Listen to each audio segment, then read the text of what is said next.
Hello, my name is Nico, and I'm here to do my second book review, which is going to be on The Talented Mr. Ripley by Patricia Highsmith. So I came across the Ripley lore through the Netflix series that came out last year.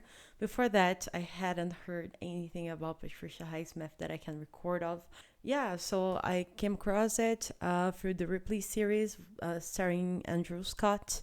I really liked it. I really liked the noir. Well, then I went into the lore. I figured out besides Ripley from 1924, there's also Talented Mr. Ripley from 1999 and Plan Soleil from 1960. The book itself was published in 1955. So Patricia Highsmith was born in Fort Worth, Texas in 1921, but she lived most of her life in Switzerland and France. She couldn't really relate to the places she was raised in. Besides not being a planned child, she also was not a child that was cared for. So she didn't really have that touch with family. She lived alone for most of her life, and she preferred it that way.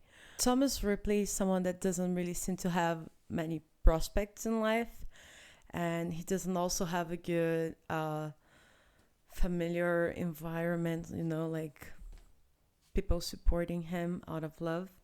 He's been depending on the goodness of others, but at this point in his life, he's in a terrible place. He can't stand living where he's living, but it's for free, so he can't really complain about it, right?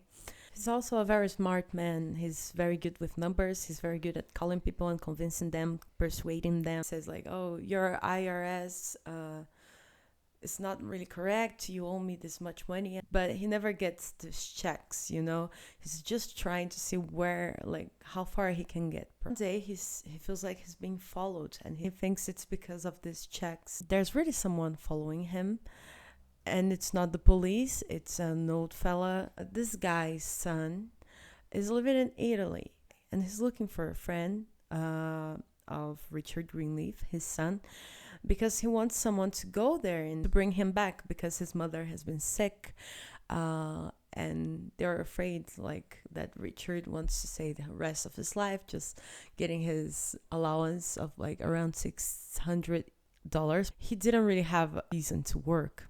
His family's rich, this generational money going on. So of course he's gonna just want to stay in Italy painting and enjoying his life, right? But then his father wants him back. Ripley is just going with the conversation. He can't wait to leave. But then he sees the opportunity of traveling to Europe. So he does everything he can after lying a lot, after saying he worked as an accountant. It's interesting to see when he gets to on the boat to Europe first, because he's never had these sort of things in his life. Richard's parents were treating him so well and looking forward to what else he could do for them. They send him this very beautiful basket of flowers, fruits. He's thinking this was just for display on stores. I didn't know people really gave this out. So he's in this boat and he's having the first chance of his life, the only chance of his life, to go to Europe. When he gets there, he's very lost. He doesn't speak a bit of Italian. He doesn't he has an idea of what Richard Greenleaf looks like from the photos he saw at his parents' house, and he's really good at lying. He sees Richard on the beach, comes up to him, approaches him, starts saying something about knowing him from somewhere else, and Richard doesn't really recognize him, but him and his lover Margie are at the beach, and they are just oh, come here, chill, you can chill here with us or something. And yeah, that's how it goes. Eventually he starts hanging out with both of them. At some point he just says that he was sent by Richard's father, Dickie's father, right, to Italy to try to bring him back. And then they're just okay, so let's just travel, use that money, enjoy. And for a while he does enjoy a good time with Richard, and it's kind of an a homoerotic things going on, that he takes a liking to Dicky, maybe because he wants to become Dicky, like respectability towards Dicky. So he does like these impersonations. He literally gets into Dicky's shoes at some point and is caught doing so, which is very embarrassing. That scene, so like, ugh. But it's really good to see how he becomes Dicky little by little by recreating the gestures, the mannerisms, the tone in which Richard talks, even the mistakes he does in Italian, because eventually Tom learns Italian. He knows a lot of the grammar. He realizes, like looking back at some of the things he recognized from Italian that Dicky said, that he made some mistakes. So he does those mistakes in Italian as well to really get into character. After all, he's going to be Dicky himself. I really like the fact that he learns, he's able to pick up Italian very well. He dedicates himself a lot, of course, but it's because I have this feeling that like learning a different language is also sort of impersonating at first, because you don't speak the language. You have to recreate the people are doing it to be able to understand it at some points. And we can see in here that a language is not just reading words and saying them out loud afterwards just as they are translated. The gestures you make, especially the Italian language, right? The tone you put into it, and he's really good at doing that. And at some point we even learned that he's learning French, like he's not able to speak French, he's reading a French book. It's part of his genius and how he's able to get away with all the bad things he's done. He's awful of a person he's good at that. After hanging out together, exclude Marge, which is also some part of Tom's plan. He doesn't really like her, and he feels kind of sick when he gets a glimpse of her and Dicky kissing and having good time. It doesn't work out, because then Marge starts telling Dicky maybe he's gonna trade her for Tom, and then Dicky gets kind of sick towards that. Dicky is not interested in Tom in the same way Tom is interested in Dicky. Dicky decides to distance himself a bit from Tom, and that makes Tom a bit sad. Like he feels betrayed. He feels like he's gonna get abandoned by Dicky, and they had such a bright future together. He finally said, since we're not gonna travel together anymore and you're just going to spend Christmas and other stuff with both Margie and your friend Freddie Miles in Italy, in Cortina d'Ampezzo, let's just go to Côte d'Azur, because I really want to see that place and stuff. Blah, blah, blah. They go to Sanremo also, and he can see that Zeke not really enjoying that. There's like this group of men doing some acrobacy. He really likes the sight of it, and Zeke suggests that Tom has a sort of fruity, sissy thing going on that makes Tom very mad. But Tom, throughout the entire novel, we can see he has this very imaginative thing in him. Like, he keeps imagining scenarios of things that might happen, how he can solve them, whether it's for good or bad. Starts sort of planning to murder Dicky. He sees like somewhere with a boat one day in Sanremo, and then Tom kills Dicky with a bang in his head, and then he's like a little bit confused about how's it gonna solve that, but he's making it up on the way. He's very creative to find solutions on the spot, and that end up linking to his luck and taking him to a good place. Tom goes back to Montebello after killing Dicky and tries to create everything to take Dicky's place, and moves to Rome. Avoids talking to Margie. Margie knows that there's something really weird going on. He stays in Rome for a while, living the life of Dicky Greenleaf and really being distasteful of his own self as Tom Ripley. But he takes this to such an extent that it's not only lighting his hair a bit, using a bit of makeup, and wearing Dicky's clothes. From the moment he goes to brush his teeth, he steps outside into the world, feeling like the hair of a big ship company. It's so different from him being the ordinary Tom Ripley that was never loved by anyone in his family. and had to just put up with whatever came for him. He doesn't care that he's not Tom Ripley anymore. He just wants to enjoy the places he's been in. And Tom actually gets into paintings. He starts digging up inside this world. Everywhere he goes, he tries to know more about the culture, the history behind those saints, those places. I think that's also a key factor on to why we start liking Tom. He's just a very unlucky fella that was born in such a situation that his talents are the best for crime. He never had a chance to really work somewhere.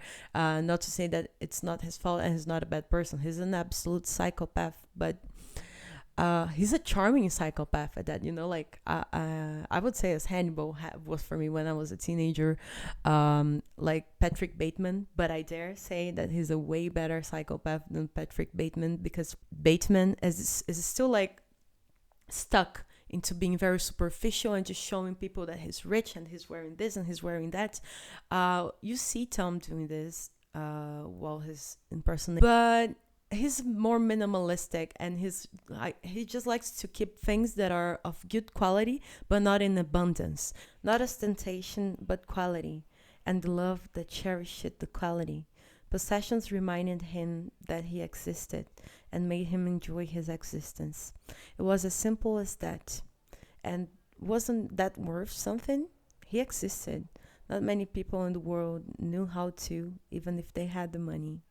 He's seeking to have comfort while being able to do stuff.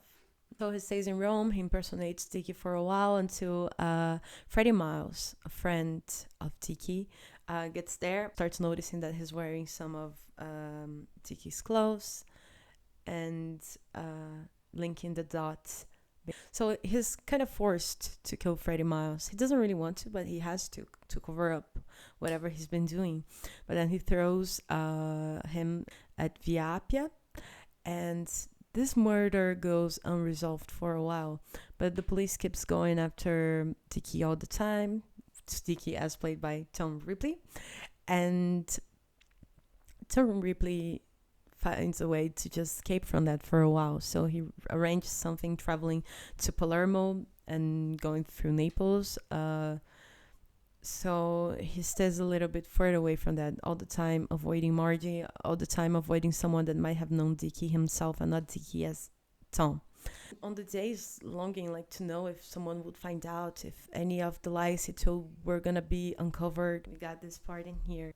It gave his existence a peculiar, delicious atmosphere of purity. Like that, Tom thought, which a fine actor probably feels when he plays an important role on the stage, with the conviction that the role he's playing could not be played better by anyone else. He was himself, and yet not himself. He felt blameless and free, despite the fact that he consciously controlled every move he made. At a certain moment, he just realizes he's not going to be able to escape these people, and he goes up to Venice and says that he's been traveling a while in his car. He hadn't seen any news about these deaths that had been going on, nor whatever was happening to Dicky, and you never know how he's gonna escape from all of these evidences that he could have done something. But he did it so well, and the fact that he impersonated Dicky was very risky, but was also what made him able to find an alibi. There's another part also when the private detective hired by Mr. Greenleaf, the father, is in Venice, and he's worried about this private detective knowing Italian, because then he would be able to talk to people and get a lot more information, because he has this notion that you need to speak the language to really immerse yourself there and being able to collect more evidence than the Italian police, at least. And he notices that the guy probably doesn't really know anything in Italian, and he's not going to be able to help much because of the way he pronounces the G in Mongibello. I love that something that builds the tension very well in the book is that Highsmith keeps putting as, like, she keeps suggesting that he might get caught, that now it's the moment, that now he cannot really find an excuse for this. But something comes out brilliantly. What would I say? Throughout the entire book, he already has these intentions of doing bad things from the beginning, but eventually in some of them he starts doing it. Like, he's so good at creating stories, until the point that some of these stories he does create himself, by his actions, by changing the course of things. His stories were good because he imagined them intensely, so intensely that he came to believe them. This is about the way he was able to create, to solve all of the murders and the other stuff he did. Ripley got everything he could and more, you know. Real life is just like that. Many people do bad stuff and they get away with it. And I know there's like some other books in which he keeps doing these wrongdoings of his. I'm very interested in reading it in the future. Another YouTuber that I'm a fan of, which is Cliff from Books Better Than Food. I really like his. My review won't be nearly as good as his. I'm just, a fan. But I was talking to him about Ripley and the fact that Yukio Mishima would probably really love this book because of the erotic tones, the violence linked to it. And well, I really loved this book. I recommend it strongly to anyone who loves Hannibal, like very good depiction of a psychopath that has a lot of talents, and it's elegant, sort of elegant and charming in doing so. Agatha Christie's readers, and if you liked American Psycho. So yeah, that's it. I hope you like this review, and I hope to keep bringing more stuff. The next book is Dracula by Bram Stoker, or Dracula by Bram Stoker, but I think it sounds so much better, like Dracula. See you on the next review as well. Have a great one.